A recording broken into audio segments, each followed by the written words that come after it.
This is a special presentation of the Ticats Audio Network. This is a Ticats Audio Network exclusive. I'm the voice of the Ticats, RJ Broadhead.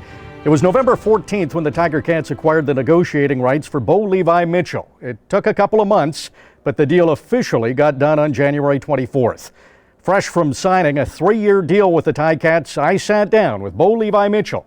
Here's Bo's first interview as a Tiger Cat. The Hamilton Tiger Cats have officially signed quarterback Bo Levi Mitchell, and being the voice of the Ticats, it's great to finally sit down with you, Bo, as now a member of the Hamilton Tiger Cats. How does that sound? Bo Levi Mitchell, Hamilton Tiger Cats quarterback. It sounds good, man. Doing some of the ticket reads over there earlier, I was messing up because I'm so used to saying something different. But I'll tell you what, man, I'm very excited about it. Hamilton's a team that I have loved watching from afar, never loved playing on the field, but very, very excited to be a part of the organization. Well, it's the fans. I know you talked about you wanted to go somewhere to have great fans, and the fans love that hard-nosed defense, and you being on offense on the opposition, you probably saw how difficult that defense is. Are you excited to get in front of the fans at Tim Hortons Field? I am. I mean, being from Texas, fans are very, very apparent in our game down there. So when you're playing good, they love you. When you're not, they don't. But they always let you know. And I think that's what sports and football is, man. It's competitive. The fans pay a lot of money and a lot of hard-earned money that they have, and to watch some good entertainment on the field. And I want to make sure that we put on a great show. And something for me is I've always fed off the fans. I love being able to play in front of people that are just screaming loud and like their lives and their jobs depend on it. So my job depends on it. My life depends on it. So it makes it fun for me. Playing in front of these fans in the past has always been tough. I mean, they get loud. They have some of the best banter, by the way, of anybody I've ever been a part of. They know their football. They do. And I tell you what, if there's anything I can say to the fans, it's no matter how up we are, how down we are, I'm a guy that's never going to give up. So never leave the stadium, because I always make sure we try to make that comeback. Well, it's an exciting time for Ticats fans. You coming in, and you've got the Hall of Fame credentials. Do you ever look at your numbers at this point in your career and think, if I string together, a few more wins, I could get to 100 wins, and there's only 9 other quarterbacks that have got to that mark? Do you pay attention to that, or is it too early in the career yet? The only time I really notice him is when people like yourself bring him up, or I guess the milestones, when you kind of get towards this part in your career, we start to hit some milestones, and that was pretty cool to be able to do that in Calgary. But for me, I think the numbers that I care about, the numbers that matter to me the most, is the Grey Cup wins. You can get there as many times as you want, but if you don't win, it doesn't really matter. So for me, it's the Grey Cup wins, and obviously I know you know very well since '99, and I'd like to be part of the reason that changes. I was going to ask you that, and it's displayed in a few places, the last Grey Cup win. It's hard to believe that 1999 is the last time, but the Tiger Cats are hosting the Grey Cup in 2023. It's an exciting season with that. You coming in, there's a real buzz around the Tiger Cats. How are you feeling and I know a lot of guys still have to be signed, but when you look at this team, how comfortable are you that a Grey Cup is definitely a potential? Yeah, hey, I wouldn't sign anywhere if there wasn't a chance to make that happen. So this is a place. Hamilton's been at the top for a long time in his league, I believe. I think this roster is elite. I think there's a lot of guys in this roster that love being here. They all believe in Coach O and the staff he's put together with Tommy and Mark. And when every time I looked and saw the teams from the past couple of years, I always picked Hamilton coming out of the East. They're always just that tough defense. Their offense has always been able to fly and put up a lot of points. So something I'm ready to be a part of, and ready to don that black and gold and just make sure that I can do whatever I can and bring something different from my game to try to help us finish it off. Saw you in here with Coach O earlier. His philosophy is fantastic. The players believe in him. I don't know how well you know him, but he's one of those, he's infectious. You want to be around him. You want to listen to him. You want to play for him. I'm doing the play-by-play, and I want to have a great call for him. He's very motivational. How much did O and Tommy and even Mark play a factor this coaching O was a huge part of it. He's a guy I've always respected from afar, and you watch a guy coach and the way he leads his team. The way he talks in the media about his players, about his team. Players talk. You know, we all talk. There's a lot of guys that are close in this league. We've all played together. You find out quickly the coaches that say one thing in the media and then say something different in the locker room, and O's not that guy. Nope. You know, so for me, I've always respected that. You know, I'm a guy that understands there's a hierarchy. There's the guys up top and there's the guys at the bottom, and we're somewhere in between. And you know, what my head coach says, you know, I'm going to do it. I'm going to listen to what that guy says and try to be, you know, just an echo of his voice inside the locker room. But you know, O's a guy that, with his credentials and everything he's ever done, and then what I've heard from players personally, it was a guy that I've always wanted to play for. In the offensive meetings going forward, are you the type of quarterback that will add your input and maybe try to suggest a few things that could help the team? Always. I mean, I think I try to do it privately at first. You know, obviously making sure that I can spread, you know, my knowledge or my understanding of the game, or just what the offenses I've been a part of and what I think has succeeded in the CFL and why I've been successful. You know, just reiterate those things to Tommy and anybody in the offensive staff, because I think, you know, everybody always says more cooks in the kitchen. You know, that's a bad thing, but you know, I believe you don't ever want to leave a stone unturned when it comes to creating an offense and building something. And you know, it's a copycat league. It really is. A lot of guys are going to see, okay, well, this is what Winnipeg's done the last couple of years to be successful. This is what BC did last year to be very successful with Rourke and that receiving crew they had. Everybody's going to steal from those things, but it's about seeing, you know, what did Doug do? What did, you know, Garcia do? What did Dave do back in the day? And kind of find out, you know, Ricky and all these guys, and create an offense that can be successful, just not against one defense or one different type of defense, but throughout the entire league, every single game. So let's go down a little bit of a timeline. So you were with the Stampeders since 2012. Last season, you kind of split with Jake Mayer. He took over a little bit later on in the season. When did you see it coming to an end with the Stampeders, and what was your self-evaluation on your season last year? Man, honestly, it was probably a couple years in the making, only because I had guys like, you know, like yourself. I had Mark Steven, you know, hey, you know, you're one of the longest tenured quarterbacks ever under the Huff-Nagel era. And I'm like, that's probably not a good thing. I mean, he's probably going to make a move here pretty soon. You know, but I mean, things run their course. I loved every moment I had over there. I would never speak ill about, you know, Huff, Dave, anybody over that organization. They treated me very well, and we had a lot of, you know, fun games and a lot of fun times over there. I am ready for the next chapter, though. You know, I've been reinvigorated, and I feel just excited to play some football and do it with some different guys. And the fun thing is, man, it's all about this right here. Like, you know, you see the names in the back of these jerseys. Yeah. You know, what happens on the field is huge, but what happens in this locker room is going to decide whether or not this team wins a Grey Cup. And you know, in order for me to be a part of that, I've got to, you know, immerse myself right away, become one of these guys that never be above them and never think that I'm above these guys, but you know, let them know that if anything, you know, I'm below them, and I just want to be the guy that I can be. I've had some guys in this locker room as teammates in the past, so I'll have some voices, you know, good or bad, and I'm just excited to be a part of it, man. I think Hamilton is ready to do something special, and I want to be a part of that. And you're leading by example. You had a workout already today before this interview, didn't you? This exclusive interview, your first interview as a Tiger Cat? I did. I'm not going to act like I'm the weight room hero. Some of my ex-teammates would be able to speak against that.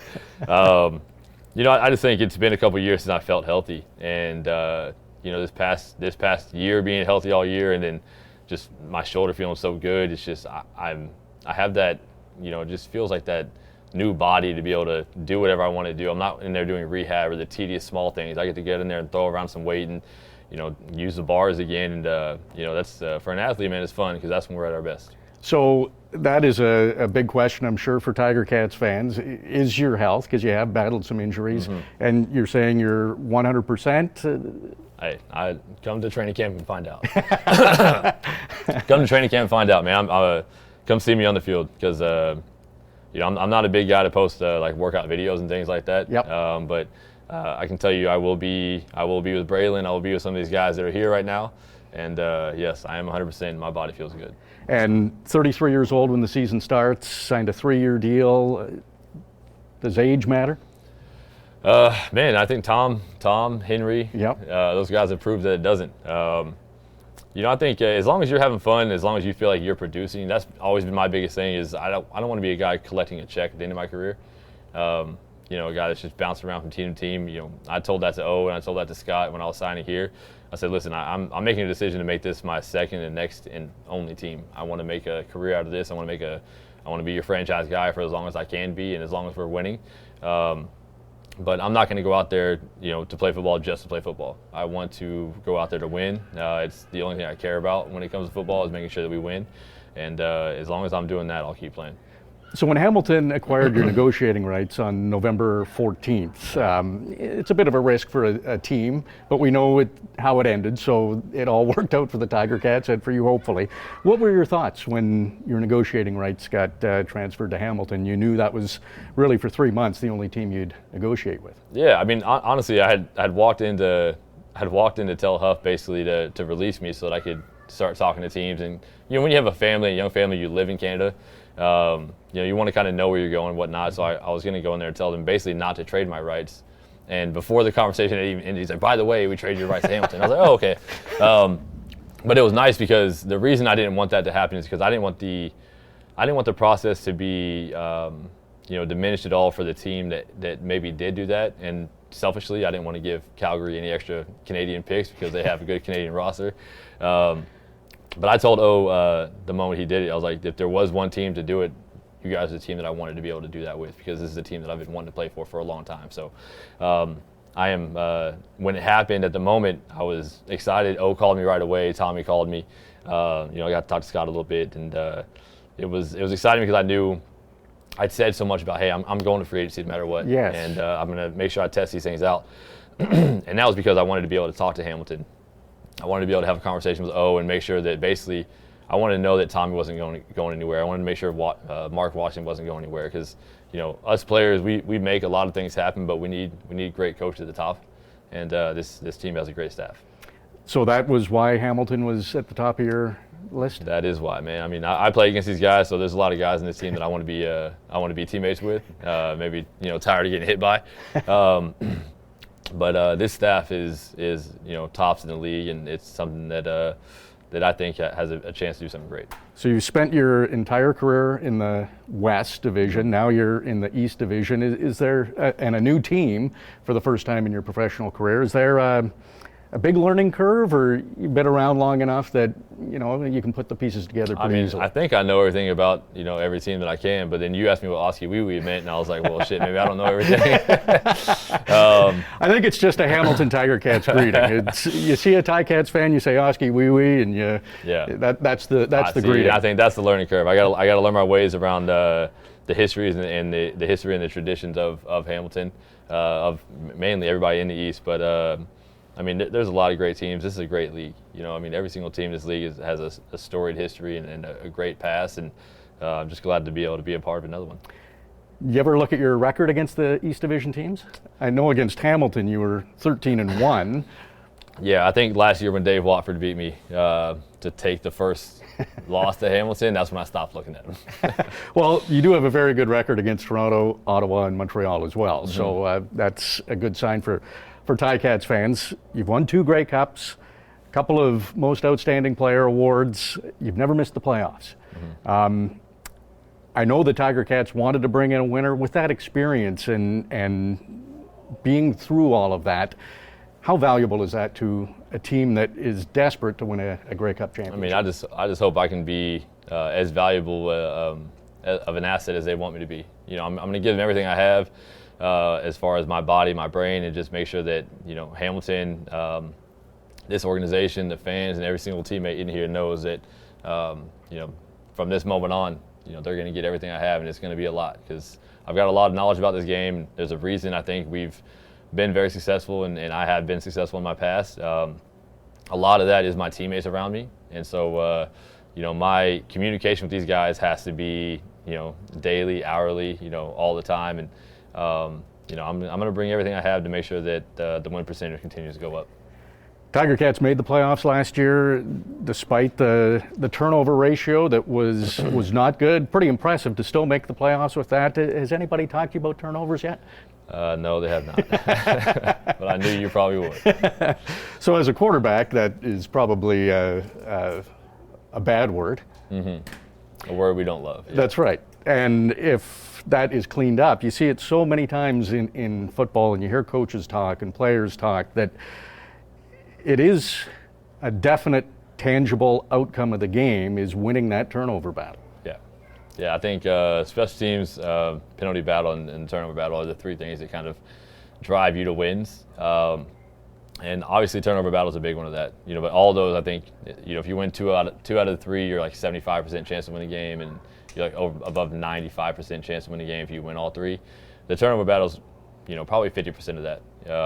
If you're giving the other team more opportunities to score, then you're putting yourself in a really bad position. So. That's something I've always worked on and continue to work on. I mean, my thing is as long as you're producing and you're continuing to put the ball in the end zone, the turnovers can be a little bit higher. But when you're not putting the ball in the end zone as much, the turnovers have to be minimal. And it just allows the other teams opportunities to make big things happen. So for me as a quarterback, protect the ball in the pocket. Don't allow any fumbles to happen. And then if the tip picks happen, you got to shake those off and walk away from them. But when you're throwing the picks that you wish you were Spider-Man, you're able to kind of, bring it back after you throw it. Those are the ones you have to clean up. Boy, you sounded like an analyst. You have some experience as being an analyst. Yeah, something like that. You were just on vacation in Hawaii. Your family's here in Hamilton. Have you had much chance to look at the area?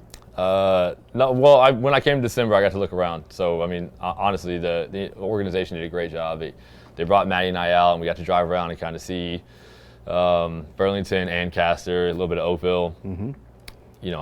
I'm a guy, I want to live as close to the same as possible so I can be here a long time and cut out the driving, because that takes away time from football and takes away time from my family. My wife's more of the opinion that we're going to find a house that she really likes and make sure that we find a home for the next, for the future. And, I mean, when I look at what this city can do and what we can do together, it's exciting, it's fun, but for me, I want to learn the city. I want to get out and just walk around the streets and kind of learn Hamilton. I want to make sure when I'm driving, I'm not having to use maps. I can just go wherever I need to go. Yeah. So I'm excited, man. I'm ready to move here. I'm ready to get here today. But no, there has not been downtime, but there's no time for downtime. Yeah, so you worked out today. Have you been, I know you're on vacation, but when does serious training for the season start for Bo Levi Mitchell? It's already started. I think most athletes in this league, in this room, they've all started. You get to take a little bit of time off right there in December, but January hits and everybody starts putting out the messages. Is it June yet? Or is it May now? I guess. Yeah. No, the training started, man. I've already met with Matt up top about getting my computer to make sure I can start doing some stuff with Tommy, and we've got a lot to put together. Tommy wants to pick my brain. I want to pick his. I'll get with Spencer on personnel and start talking guys and see what's going on with that, and just lean on them and give them my knowledge when I can. But for me, it's just making sure that I improve myself and then continue to learn this offense as much as I can. Are you motivated, excited with this move to Hamilton, new team, new city? All of the above, man. It's hard to put into words, on camera, how you feel about it. It happened very fast. I mean, we negotiated here for a while now, but coming off of vacation in Hawaii, just going to work out every day and trying to not think about that and just think about football and get your body right and feel good and spend time with family. But at the same time, every single day it's in the back of my mind. I'm just very excited for the moment and for the opportunity of when I did get to put pen to paper.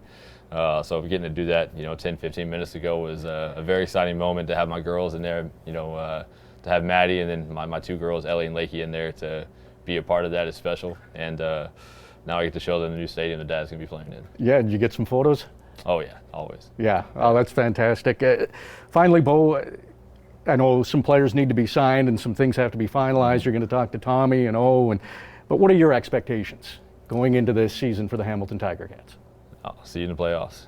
I mean, once you get to the dance, you just got to get a ticket to the dance. And once you're there, I think the Bengals are a perfect example of that. The last 2 years they've kind of sputtered there in the beginning, but they've become the hottest team. The CFL is hard because you have to avoid the injuries towards the end of the year. You've got to play hot at the end of the year.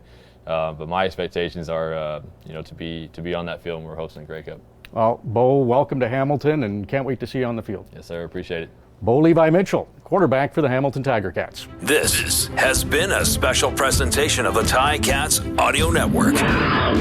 If you like what you're hearing, please rate and review wherever you find our content.